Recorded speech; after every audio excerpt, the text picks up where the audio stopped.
Di konten Sila kali ini, kita akan ngomongin kenapa TikTok sebagai medan pertempuran adalah medan pertempuran yang layak untuk dipertahankan. Proklamasi kemerdekaan Indonesia. First, believe in God. Kalau emang lu bener mendambakan duduk dialog sama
Selamat datang kembali di konten Sila eksklusif member.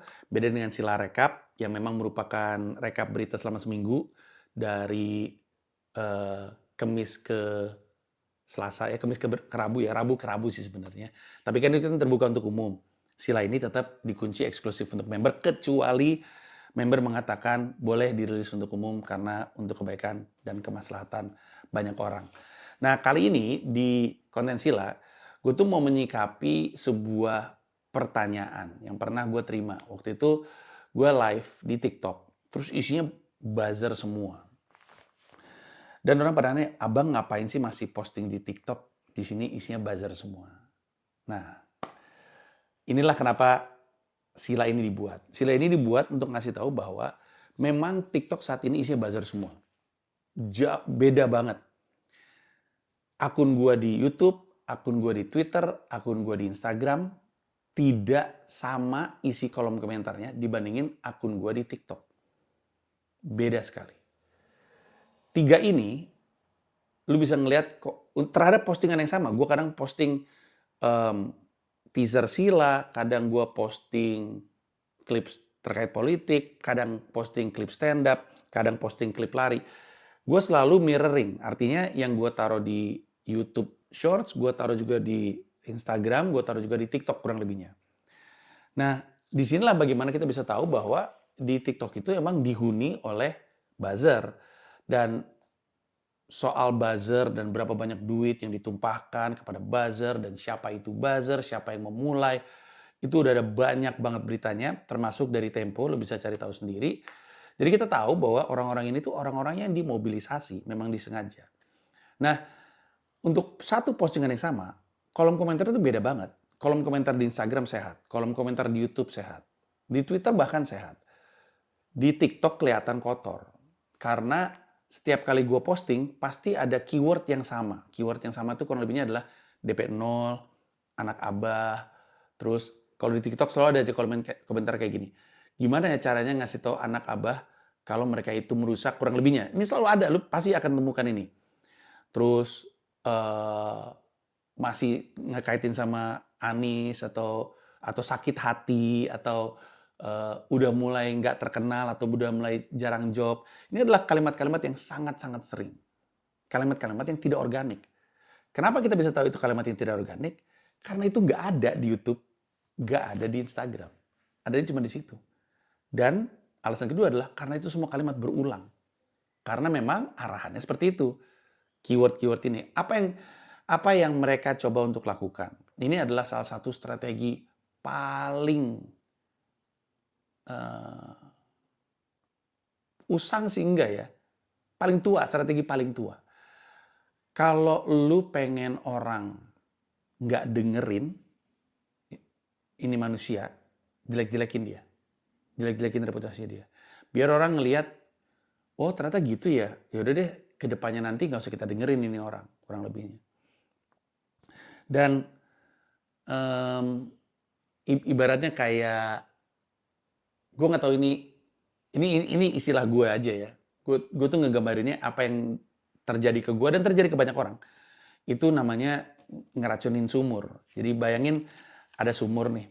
Sumur ini tempat satu kampung nimba air. Air untuk kehidupannya dia. Dia dapat asupan air dari si sumur tersebut. Terus orang dari desa lain nggak suka. Orang dari desa lain tuh pengennya, lu kalau mau ke sumur gue aja gitu.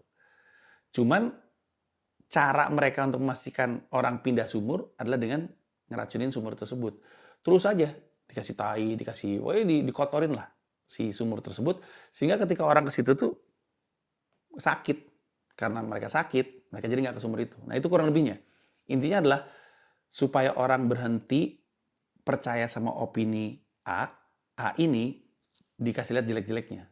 Sehingga orang bilang, oh gitu ya. Yaudah kalau gitu nggak usah kita dengerin. Gitu kurang lebihnya. Seminimalnya, efek yang berhasil dicapai adalah ya kotor aja gitu. Orang jadi malas. Jadi malas nih gitu. Padahal sebenarnya nggak perlu malas. Kenapa? Karena itu akan berlalu. Kita mah manusia, mereka mah orang bayaran. Satu hal yang pasti dari bayaran adalah bayaran akan berhenti atau bayaran akan berpindah. Selalu seperti itu. Dari mana gue tahu? Dari keterlibatan gue dalam politik sejak tahun 2007 sama Bang Faisal Basri. Jadi kan gue terlibat di 2007 sama Bang Faisal Basri, terus di 2012 sama Mas Anies Baswedan untuk konvensi Demokrat, terus 2000 gue lupa, pokoknya Pilpres Pak Jokowi yang pertama gue ikutan, terus Pilgub Mas Anies. Semua di semua era ini sosmed yang populer tuh beda-beda. Di Twitter tuh sempat kayak TikTok sekarang. Bahkan sempat turun penggunaan orang di Twitter. Sempat jadi berita bahkan orang berhenti pakai Twitter karena terlalu kotor. Habis itu berhenti karena mereka berpindah. Sempat pindah ke YouTube. Orang sampai males, YouTube gini banget dah. Sampai ada berhenti.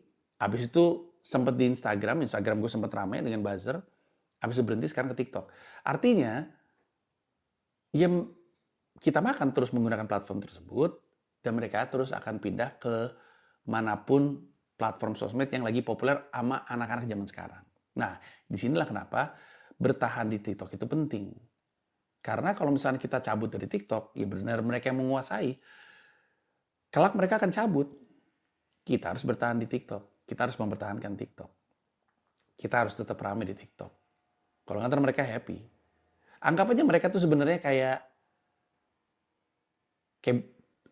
suara nyamuk. Semua kolom komentar itu suara nyamuk. Bayangin suara nyamuk tapi nggak ada nyamuknya. Jadi cuma ganggu doang. Nah itu tuh buzzer. Udah. Jadi kalau misalnya ada kolom komentar di TikTok gue lagi rame sama buzzer, kita komentar aja banyak nyamuk nih gitu. Udah gitu aja. Ya kalau namanya juga nyamuk ya udah kita semprot aja atau kita diemin aja. Apalagi ini tuh suara nyamuknya ada, nyamuknya nggak ada. Artinya dia nggak bisa ngegigit kita, cuman berisik doang. Ya udah diemin aja. Toh juga mereka akan berpindah.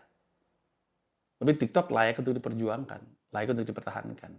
Ini adalah medan perang yang ya mesti betah-betah aja. Karena seperti yang gue bilang, ntar juga ganti. Ntar juga dia pindah ke tempat yang lain. Ya udah, kita mau di sini-sini aja. Jadi dan moga-moga lebih banyak konten kreator yang kritis juga yang berada di situ. Dan memang banyak menurut gue. Bahkan yang tadinya pendukungnya rezim, sekarang jadi mengkritik rezim di TikTok juga. Jadi nggak apa-apa, kita bertahan aja. Untuk siapapun yang berpikir ngapain si Panji masih main TikTok, isinya buzzer semua, ya karena TikTok adalah sebuah medan pertempuran yang layak untuk dipertahankan. Lagian, nyamuk. Udah.